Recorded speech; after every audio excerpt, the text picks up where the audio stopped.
अस्सलाम वालेकुम। Live with Jami के साथ मैं हूं इमरान सनाउल्लाह। अजमल जामी साहब की गैर मौजूदगी में आज का प्रोग्राम मैं होस्ट कर रहा हूं। तो नाजरीन, 26वीं आईनी तरमीम हुकूमत ने बिलाखिर मंजूर करवा ही ली है और ये वही आईनी तरमीम है जिसके लिए हुकूमत बड़ी बेताब नज़र आ रही थी और एक पहले भी एफर्ट की गई थी और हुकूमत को ये ताने भी दिए जा रहे थे कि आप ये तरमीम पास नहीं करवा सकते क्योंकि इस हुकूमत के पास 2/3 मेजॉरिटी नहीं है।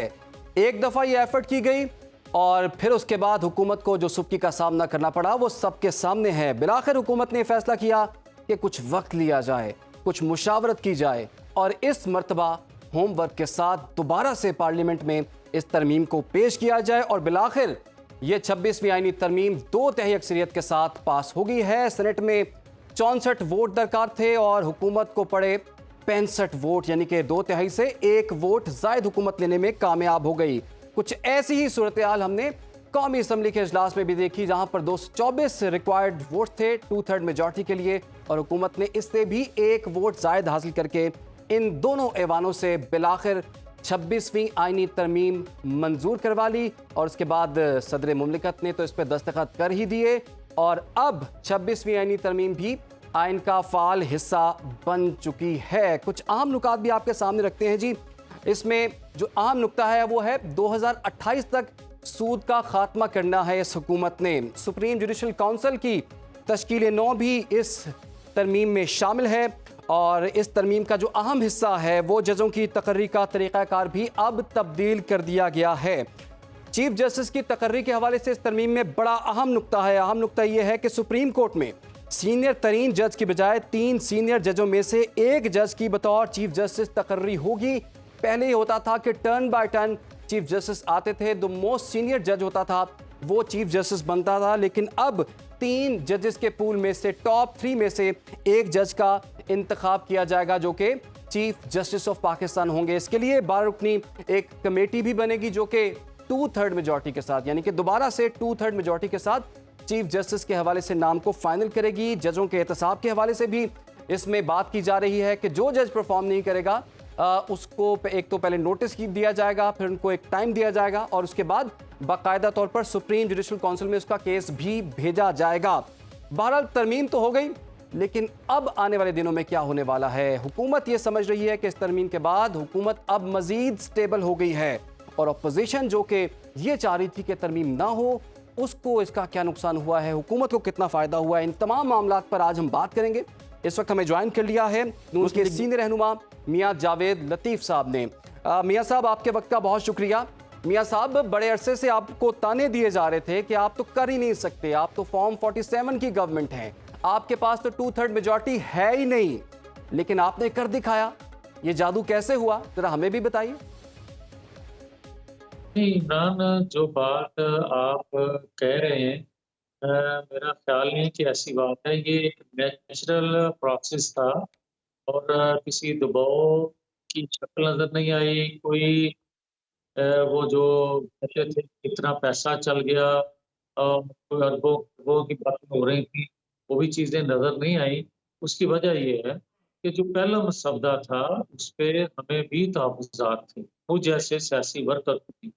तो मैं समझता हूँ कि उसमें जो लीडरशिप ने अपना एक रोल अदा किया, नेगोशिएट किया और जमहूरियत में ऐसा ही होता है कि बहुत सी मामलात ऐसे होते हैं जिन पे तहफ़्फ़ुज़ात होते हैं या आने वाले वक़्त में उस पे एतराज़ात उठ सकते हैं। मैक्सिमम उसमें कंसेंसस पैदा किया गया और मेरी इत्तला के मुताबिक ये जो मसवदा पास हुआ है, इस मसवदा पे पीटीआई समेत तमाम पॉलिटिकल फोर्सेस जो थी, वो उनका कंसेंसस था। वो अलग बात है कि जब पटियाला जेल में 5 रुकनी वफ़द मिलने गया, तो उन्होंने अपनी फ़रमाइश आगे रख दी। मैं उस डिटेल में नहीं जाऊँगा कि उन्होंने उस 45 मिनट की गुफ्तगू में 35 मिनट अपने पे लगाए कि मेरा अब तक क्या आप लोगों ने किया और 10 मिनट इस आईनी तरमीम पे बात हुई। हम्म, मगर मैं ये जो कहना चाहता हूँ, हकीकत ये है कि दुनिया भर में जहाँ भी जुडिशरी में जो अपॉइंटमेंट की बात होती है, अमेरिका समेत जो कमेटी होती है पार्लिमानी कमेटी उसका अमल दखल होता है।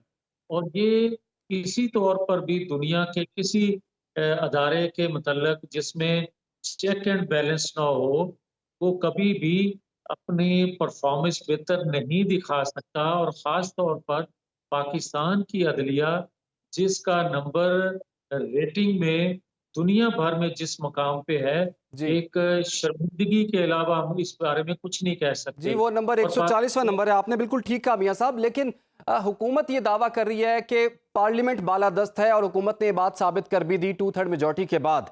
लेकिन ऑपोजिशन ये कहती है कि अदलिया को आपने मफलूज कर दिया है। अब हम किसकी बात माने? देखिए इमरान, जो मैं बात आपसे कह रहा था कि पाकिस्तान के अंदर अदलिया का जो दुनिया में रेटिंग नंबर है, वो सारे पाकिस्तानी जान चुके हैं, आप लोग भी जानते हैं और ये भी सब लोग जानते हैं। और ख़ास तौर पर नौजवान नस्ल के लिए कि मुझे ये बताएँ कि आइन का तहफ़्फ़ुज़ कब-कब अदलिया ने किया है? और आइन का तहफ़्फ़ुज़ करना तो दूर की बात, जब मार्शल लॉ लगता है तो उनको तहफ़्फ़ुज़ उल्टा दिया जाता है इसी अदलिया से। ये एक हकीकत है और तारीख़ का हिस्सा है। और ये भी बात हकीकत है कि जब-जब ताकतवर हलकों को ज़रूरत इस बात की होती है कि एक मुंतख़िब वज़ीर-ए-आज़म को हटाना होता है और इनके कंधे की ज़रूरत पेश आती है, तो उस वक़्त कंधा पेश किया गया। वो ज़ुल्फ़िकार अली भुट्टो हों, वो मियाँ नवाज़ शरीफ हों, वो यूसुफ़ रज़ा गिलानी हों, ये सबके लिए कंधा पेश किया गया। कल को कोई ये इल्ज़ाम दे कि ज़ुल्फ़िकार अली भुट्टो की अपोज़िशन जो थी वो भी इस्तेमाल हुई थी या नवाज़ शरीफ की या किसी और की। भई बात ये है कि फ़ैसला देने वाले कौन हैं? क्या ये हकीकत नहीं है कि 2017 में जनरल फैज़ या जनरल बाजवा की ख़्वाहिश होगी कि नवाज़ शरीफ को हटाया जाए या आलमी कुव्वतों की ख़्वाहिश होगी जो सी-पैक पाकिस्तान के अंदर मुकम्मल होता नहीं देख सकते थे, उनकी ख़्वाहिश, मगर उसी ख़्वाहिश की तकमील किसने की? अदलिया ने की। और फिर मुझे ये बताएँ, गुड टू सी यू एक 9-10 मई के मुजरिम को किसने कहा था? ये सारी आपके सामने चीज़ें हैं। इसके बाद भी अगर कोई ये बात कहे कि अदलिया को कमज़ोर किया गया, अदलिया ताकतवर है, आज भी ताकतवर है और ताकतवर होना चाहिए, आइन कानून के मुताबिक होना चाहिए। ये नहीं होना चाहिए कि आप आटे दाल के भाव या किसी हेल्थ सेंटर का आप विज़िट करें और या आप डैम बनाने के लिए आप कोई अकाउंट खोल दें और उसके बाद फिर जो हो उस डैम का, ये सारी चीज़ें भी हमें ज़ेहन-नशीं रखनी चाहिए। लेकिन लेकिन मियाँ साहब, आपकी बात अपनी जगह ठीक है, गुड टू सी यू वाले लोग तो चले गए। लेकिन अब आने वाले चीफ जस्टिस की तकर्री हुकूमत जो है या सियासतदान या कमेटी के ज़रिए वो अपने हाथ में क्यों रखना चाहते हैं आप? पहले तो होता था ना, turn by turn chief justice बन जाया करते थे जो सीनियर मोस्ट हुआ करते थे। अब टॉप 3 में से एक बंदे को पिक करना है, तो इसकी ज़रूरत क्यों पेश आई हुकूमत को? इसके क्या फ़ज़ाइल हैं?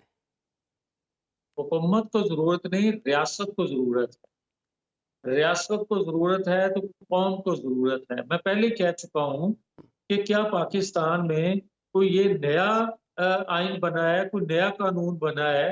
क्या पाकिस्तान के बाहर दुनिया के जो, और ख़ास तौर पर कोट किया जाता है अमेरिका के हवाले से, कहाँ क्या वहाँ पार्लियामानी कमेटी के मेंबर नहीं होते उस कमेटी के अंदर जो अपॉइंट करते हैं चीफ जस्टिस को या जस्टिस को? करते हैं। और पाकिस्तान में इससे पहले होता रहा है। आप अगर किसी चीज़ की तौसीक़ करते हैं, किसी चीज़ को दुरुस्त करते हैं, तो क्या गलत है? और क्या, जो मैं पहले बात कर चुका हूँ, कि क्या जुडिशल मार्शल लॉ पाकिस्तान के अंदर नहीं लगते आ रहे? और क्या पाकिस्तान के अंदर अगर आइन को भी रीराइट करना शुरू कर दिया जाए और इंतहाई काबिल एहतराम जस्टिस साहिबान करना शुरू कर दें, तो फिर क्या मैं ये कहूँगा कि असेंबली को ताला लगा देना चाहिए? भाई, जिस असेंबली से आइन, कानून जो है, जिसकी पैदाइश होती है, जहाँ से वजूद में आता है, आप उसके दिए हुए इख्तियारात या दिया हुआ आइन, उसको आप इस्तेमाल करते हो, मगर पार्लियामेंट को आप मानने जी, के लिए तैयार ही नहीं होते। ठीक। अच्छा मियाँ साहब, पीटीआई के साथ आपने मुशावरत का सिलसिला जारी रखा। हालांकि आपके कुछ दोस्त कह भी रहे थे कि उनको कोई ऑन बोर्ड नहीं ले सकता, लेकिन बहरहाल हुकूमत ने एफर्ट की, मौलाना की जिम्मेदारी लगी, मौलाना ने उनके साथ भी मुशावरत की और किसी हद तक वो जो मुसविदा था उस पर इत्तफाक कर लिया। और अगर आपको पता ही था कि पीटीआई ने बायकॉट कर देना है, इसमें आपका साथ नहीं देना, तो उस मुशावरत का मकसद क्या था जो कि पीटीआई के साथ चलती रही फिर आपकी? देखिए, यही इमरान जो आज आप बात कर रहे हैं, आपको मेरा जवाब मिल गया होगा अपने सवाल से ही कि देखें, जमहूरियत में डायलॉग कभी बंद नहीं होते, कभी टेबल टॉक नहीं होती, यही जमहूरियत का हुस्न होता है।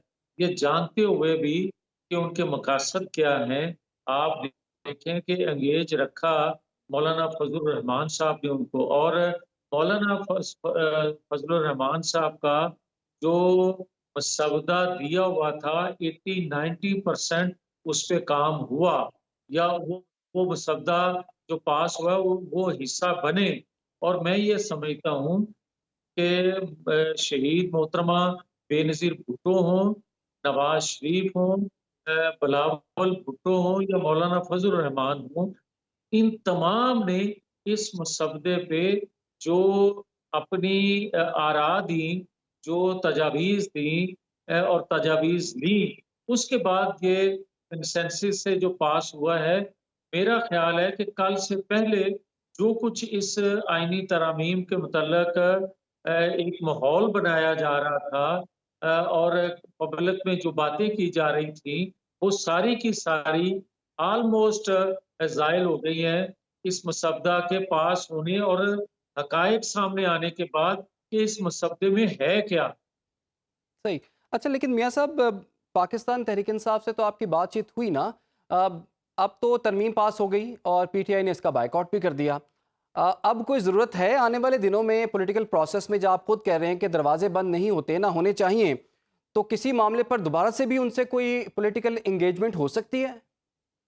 या आप उसकी हिमायत करते हैं? देखिए, मेरे जैसा एक सियासी कारकुन जो है, वो इस बात पे भी बड़ा क्लियर है कि जो भी पॉलिटिकल फोर्सेस हैं, उनसे डायलॉग होते रहने चाहिए और पाकिस्तान की ज़रूरत भी है। मगर मैं इस बात पे भी बड़ा क्लियर हूँ कि जिन्होंने दफ़ाई तनसीबात पे, जिन्होंने आइन कानून को मावराए आइन कदम उठाया अपने दौरे हुकूमत में, या आज जमहूरी कुव्वतों को मानने की बजाय वो उन्हीं कुव्वतों के खिलाफ, जिन कुव्वतों के खिलाफ लड़ते आ रहे हैं या 9-10 मई कर दिया था, वही मौक़िफ़ रखने वालों से बातचीत नहीं होनी चाहिए, इस वजह से कि आज आप उन 9-10 मई के मुल्ज़िमों से बात करेंगे, तो कल को जो आइन तोड़ेगा, जो बलूचिस्तान के अंदर हो रहा है, जो कल को खैबर पख्तूनख्वा में खुदा न ख़ास्ता या पाकिस्तान के दीगर हलकों में जब वही लोग कोई करेंगे, कदम उठाएँगे, तो क्या कल को वो ये नहीं कहेंगे कि वो विंडो जो आपने खोली थी 9-10 मई के लोगों के लिए, वो हमारे लिए दरवाज़ा क्यों नहीं खुल सकता? तो मैं समझता हूँ कि वो विंडो जो है, वो हमेशा-हमेशा के लिए बंद होनी चाहिए। पॉलिटिकल वर्कर की शनाख्त और होती है और एक मुल्ज़िम दहशतगर्द की पहचान और हुआ करती है। जो आप मिक्स अप करते हैं, तो उससे मसाइल पाकिस्तान के लिए बढ़ते हैं। तो भैया साहब, हम देख रहे हैं पाकिस्तान में एक अरसे से पॉलिटिकल जो अदम इस्तेहकाम है हमें देखने को मिल रहा है। अब तो ये कि इस गवर्नमेंट ने आईएमएफ की डील भी सिक्योर कर ली हुई है। उसके बाद एससीओ कॉन्फ्रेंस भी कामयाबी से उसका इनेकाद हो चुका हुआ है। उसके बाद सबसे बड़ा मामला ये जो 26वीं आईनी तरमीम है, ये भी आप लोगों ने पास कर ली हुई है। क्या अब इस लम्हा मौजूद में हम ये बात कह सकते हैं कि पाकिस्तान में अदम इस्तेहकाम जो है वो ख़त्म हो चुका है? नहीं, मैं नहीं ये समझता। मुआशी इस्तेहकाम, सियासी इस्तेहकाम से आता है और कमज़ोर सियासी इस्तेहकाम जो है, वो दावत देता है कमज़ोर मईशत को। मैं ये समझता हूँ कि पाकिस्तान को जो पिछले 5-6 सालों में वक़्त का ज़िया हुआ, पाकिस्तान जिस गर्दाव में फँसा है, इससे निकलने का वाहिद हल यही है कि तमाम पॉलिटिकल फ़ोर्सेस जो हैं, वो सर जोड़ के रियासत के लिए, मईशत के लिए, आने वाली नस्लों के मुस्तकबिल के लिए इकट्ठे चलें और जो लोग इंतशार पैदा करते हैं पाकिस्तान के अंदर और कोई मौका हाथ से जाने नहीं देते इंतशार पैदा करने के लिए, और इंतशार से जो दुनिया को पाकिस्तान के अंदर मुदाखलत का मौका मिलता है, उस दरवाजे को बंद करने के लिए हमें ये इस इंतशारी टोले से भी जान छुड़ाना होगी। ठीक है, लेकिन मियाँ साहब आप कह रहे हैं इंतशारी टोले से जान छुड़ाना होगी। अब आपको याद है कि एक लॉन्ग मार्च वकला तहरीक का लॉन्ग मार्च मियाँ साहब ने किया था, मियाँ नवाज शरीफ साहब ने। अब सूरत हाल ये है कि पीटीआई के जो सीनियर रहनुमा है हामिद खान साहब, वो उन्होंने ऐलान कर दिया है कि वो वकला का मार्च करेंगे आपकी इस हुकूमत के ख़िलाफ़, और वो ये कहते हैं कि हम जस्टिस मंसूर अली शाह के अलावा किसी को भी चीफ जस्टिस मानने को तैयार नहीं हैं। तो अगर वकला आपके खिलाफ एहतजाज के लिए बाहर निकलते हैं तो फिर आपके पास क्या हिकमत अमली होगी? देखिए इमरान, 2 चीज़ें हैं। आपने ज़िक्र किया लॉन्ग मार्च का, फिर भुट्टो के लॉन्ग मार्च का ज़िक्र कर लें, नवाज़ शरीफ साहब के लॉन्ग मार्च का ज़िक्र कर लें, मौलाना फज़ल रहमान साहब के लॉन्ग मार्च का ज़िक्र कर लें। किसी ने दफ़ाई तनसीबात पे हमला किया है? नंबर 1, नहीं किया। नंबर 2, जब जब ये निकले हैं लोग, वो 2014 हो या आज तक का दिन हो, इन्होंने क्या गिराओ, गोला बारूद, क्या पेट्रोल बम, क्या जुडिशल कॉम्प्लेक्स पे कब्जा, क्या पाकिस्तान के अदारों के जो हाई सीनियर मोस्ट लोग होते हैं या हेड कर रहे होते हैं उन अदारों को, उनके खिलाफ क्या-क्या ज़ुबान इस्तेमाल की, कि क्या किनको रोकने के लिए और किनको लाने के लिए। जिस तरह अभी आप कह रहे हैं कि वो कहते हैं कि हमें एक फलां नाम जो है उसके अलावा कोई और चीफ जस्टिस कबूल नहीं है। जी। तो हमें ये ताना दिया जाता था कि आप ये सारा कुछ काज़ी फ़ाइज़ ईसा साहब के लिए कर रहे हैं। जबकि मैं ये बता दूँ, काज़ी फ़ाइज़ ईसा साहब की जो तारीख़ है, तारीख़ में उनका नाम सुनहरी हरूफ से लिखा जाएगा। उन्होंने ही जजमेंट दी थी फैज़ाबाद धरने की, उन्होंने ही जजमेंट दी थी परवेज़ मुशर्रफ के खिलाफ, उन्होंने ही जजमेंट दी थी आइन कानून की बालादस्ती के लिए। उन्होंने ही बर्दाश्त किया था जिनके खिलाफ रेफरेंस भी दायर करने वाले लोग ज़िंदा हैं, मगर उनके केसेस में भी कोई झोल सुनते हुए नज़र आपको नहीं आई। जी। तो मैं समझता हूँ कि ऐसे शख्स को या ऐसी शख्सियत को जिसने सर्व किया है अदारे के अंदर बैठ के पाकिस्तान के लिए, उसको इस तरह बदनाम करना या इस तरह के उनके लिए अलक़ाब इस्तेमाल करना, वो किसी तौर पर भी मुनासिब नहीं। उसकी मियाँ भी साहब मज़म्मत अगर करनी क्विकली चाहिए। अगर आपसे मैं पूछ पाऊँ नया चीफ जस्टिस कौन होगा? आपके पास बड़ी खबरें होती हैं, बाखबर सियासतदान हैं। नहीं, मैं इस पोज़ीशन में नहीं हूँ, ठीक। ना मैं उस हाउस का हिस्सा हूँ, ना उस कमेटी का हिस्सा हूँ कि मैं कोई आपको नाम बता सकूँ। ये ज़रूर कह सकता हूँ कि ये एक बेहतरी की तरफ कदम उठा है, अल्लाह-अल्लाह करके कि आप दीगर अदारों में पैनल को देखते नहीं हैं, और अगर दीगर अदारों में पैनल आपके सामने आता है नामों का, तो अगर इसमें भी एक ठीक। दूसरे अदारे का भी आ जाएगा तो कोई क़यामत नहीं आ जाएगी, ठीक है। इससे बेहतरी आ सकती है। ठीक है जी, आपको लगता है कि इससे बहुत-बहुत शुक्रिया मियाँ जावेद लतीफ़ साहब, सीनियर रहनुमा मुस्लिम लीग नून हमारे साथ मौजूद थे। और यहाँ पर एक छोटी सी हमें ब्रेक लेनी है। जब ब्रेक के बाद वापस आएँगे तो हमारे साथ मौजूद होंगे सीनियर रहनुमा फवाद चौधरी साहब, और उनसे पूछेंगे कि जो तरमीम हो गई है उसके बाद गवर्नमेंट को क्या पॉलिटिकल बेनिफिट मिला है और पीटीआई ने कितना बेनिफिट लिया है या कुछ चीज़ें लूज़ की हैं। बात करेंगे एक ब्रेक के बाद। आप लोग हमारे साथ। वेलकम बैक जी। गुफ्तगू के सिलसिले को आगे बढ़ाएंगे। 26वीं आईनी तरमीम मंजूर होने के बाद इस वक्त हुकूमती वज़रा, हुकूमती अरकान, हुकूमती इत्तेहादी जमातें बहुत ज़्यादा पुरएतमाद नज़र आ रही हैं। इसकी क्या वजह है और आने वाले दिनों में पाकिस्तान का सियासी मंजरनामा क्या रहेगा? बात करेंगे सीनियर सियासतदान फवाद चौधरी साहब से। फवाद चौधरी साहब, बहुत बहुत शुक्रिया आपके वक्त के लिए। ये बताइएगा, ये अदालती इस्लाहात के लिए हुकूमत ने ये आईनी तरमीम की है, लेकिन हुकूमत खुद कॉन्फिडेंट हो गई है। आपको हुकूमत के एतमाद की क्या वजह नज़र आती है? और इस आईनी तरमीम के बाद आपके ख्याल में जमहूरियत कितनी मजबूत हुई है और अदलिया कितनी कमज़ोर या मजबूत हुई है? नहीं, देखें जी, सारी अमेंडमेंट का जो मकसद था वो तो सिर्फ ये है कि किसी तरीके से जुडिशरी को जो है वो एक एग्जेक्टिव, जिस तरह से पुलिस और एफआईए है, उस टाइप के मामलात में तब्दील किया जा सके। और इसमें तो कोई शुबा ही नहीं है कि ये जो अमेंडमेंट की गई है ये एक बिल्कुल जुडिशरी को एक मातहत इदारा बनाने के लिए जो है वो की गई है। अब इसके रिपरकशंस हैं और रिपरकशंस अभी हम देखते हैं कि कैसे आगे जो है ये चीज़ें चलती हैं, कैसे आगे जो है ये मामला होते हैं। लेकिन इसमें कोई शुबा नहीं है कि ये अगर अभी जस्टिस मंसूर साहब को नहीं लगाया जाता तो डेफिनेटली उसके नतीजे में एक लॉयर्स की रिजेंटमेंट आएगी। ठीक है जी चौधरी साहब, गालिबन हमारा राब्ता फवाद चौधरी साहब से मुनक़ता हुआ है, उनसे मज़ीद भी हम बात करेंगे। वो ये कह रहे थे कि लग ही रहा है कि अदलिया को भी अपने कंट्रोल में करने की कोशिश की जा रही है, जैसे कि एग्जेक्टिव की ख्वाहिश होती है। और साथ ही साथ उन्होंने ये भी कहा कि लॉयर्स मूवमेंट जो है वो इस पे शुरू भी हो सकती है।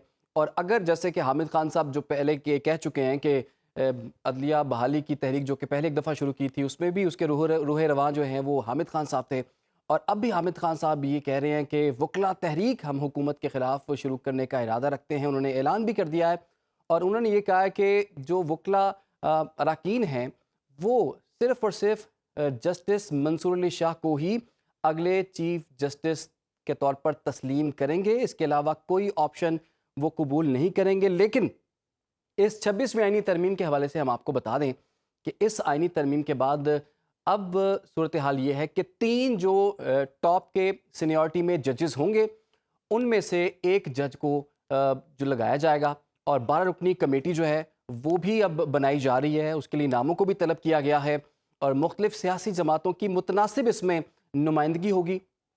और देखना होगा कि इसमें पाकिस्तान तहरीक इंसाफ इस कमेटी में शामिल होती है या नहीं होती। और चूँकि पहले तो आईनी तरमीम के हवाले से हम आपको आगाह कर रहे थे कि आईनी तरमीम में तो उन्होंने बायकॉट किया, लेकिन अब कमेटी का इजलास भी सुना है कि कल जो है उसका पहला इजलास भी तलब किया गया है और पीटीआई इसमें शिरकत करती है नहीं करती, अपनी नुमाइंदगी उसमें रखती है नहीं रखती, इस पर हम मजीद भी बात करेंगे और कोशिश करेंगे फवाद चौधरी साहब से हमारा राब्ता बहाल हो। फिलहाल के लिए एक छोटी सी ब्रेक, आप हमारे साथ। वेलकम बैक जी, गुफ्तगू के सिलसिले को आगे बढ़ाते हैं। ब्रेक में जाने से पहले फवाद चौधरी साहब ये कह रहे थे कि लग रहा है कि देखना होगा कि वकला तहरीक की तर्ज पर कोई तहरीक शुरू होती है नहीं। तो चौधरी साहब, आपको लगता है कि हामिद खान साहब ने जिस तरह से ऐलान किया है कि वकला तहरीक भी इस पर शुरू हो सकती है, और अगर वो तहरीक या एहतजाज शुरू होता है इस हुकूमत के खिलाफ तो हुकूमत को उस एहतजाज से कितना खतरा है?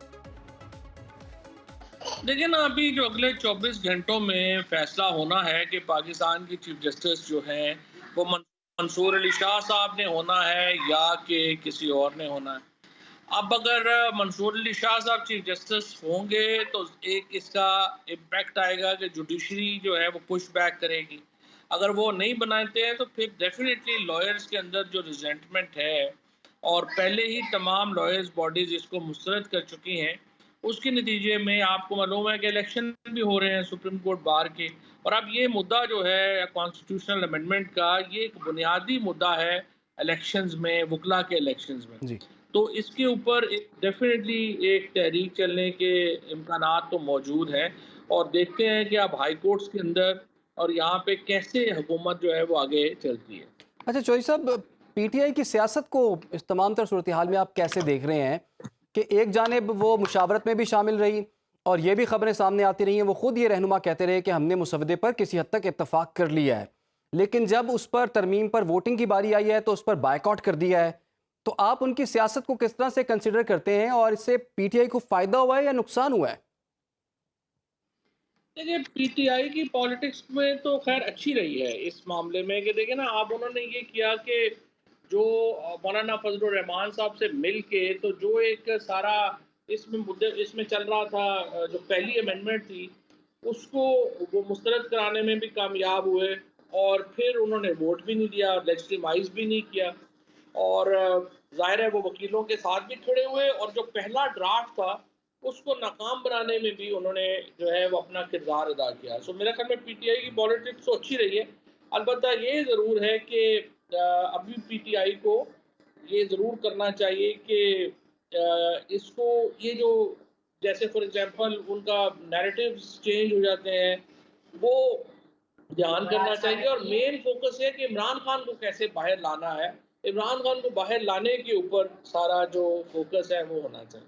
तो चौधरी साहब वो तो बानी चेयरमैन पीटीआई ने तो उनको सुना पिलाई है। तमाम रहनुमा जो 5 गए थे उनसे मुलाकात के लिए, उन्होंने कहा कि जी अगर आप जो हरकतें कर रहे हैं मैं तो इस तरह से बाहर नहीं आ सकता। आपको कहा था एसईओ पर एहतजाज करें, आपने उस तरह से एहतजाज नहीं किया। और जो मैं जैसे आपको कह रहा हूँ वैसा आप लोग कर नहीं रहे। आपको लगता है कि ये जो इस वक्त जो चेयरमैन पीटीआई बैरिस्टर गौहर हैं या दीगर जो कायदीन हैं पाकिस्तान तहरीक इंसाफ के, उन्हें कुछ हिकमत अमली तब्दील करनी होगी और फिर ही कोई पॉलिटिकल बेनिफिट वो ले सकते हैं?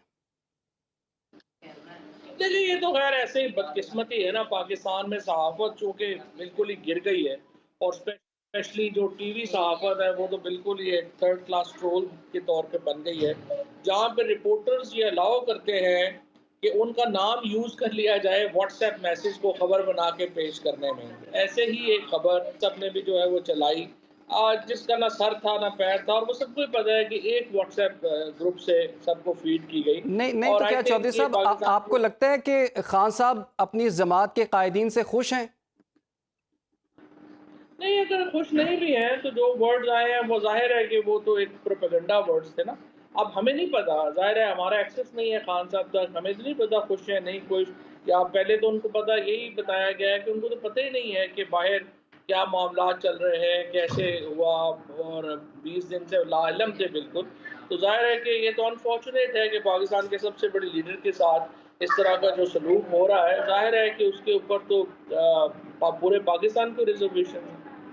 तो चौधरी साहब आपको क्या लगता है कि खबरें ये भी सामने आ रही हैं कि शायद पीटीआई में कोई फॉरवर्ड ब्लॉक बनने जा रहा है? आपको लगता है कि इस बात में कुछ हकीकत है, ये भी एक फेक न्यूज़ है, झूठी खबर है? पीटीआई एग्जिस्ट नहीं करती इस वक्त। इस वक्त ये जो सारे लोग हैं, आप देखिए ना, इमरान खान का नाम आप इनसे हटा दें तो फिर ये क्या पीटीआई रह जाएगी या वोट क्या रह जाएगा। ये जो सारे लोग हैं ना जी, सारे एमएनएज और एमपीएस, ये सिर्फ इमरान खान के नाम के ऊपर वोट लेके आए हुए हैं। तो ये फॉरवर्ड ब्लॉक की अहमियत तो तब हो ना कि जब कोई अपना सब्सटेंटिव को वोट बैंक लेके आया हो, या वो हटेगा तो उससे को पार्टी को नुकसान पहुंचेगा। हट जाएगा इमरान खान, इनकी जगह नए बंदे को टिकट दे देगा, वो बन जाएगा एमएनए एमपी। तो ये मैटर नहीं करता इस वक्त।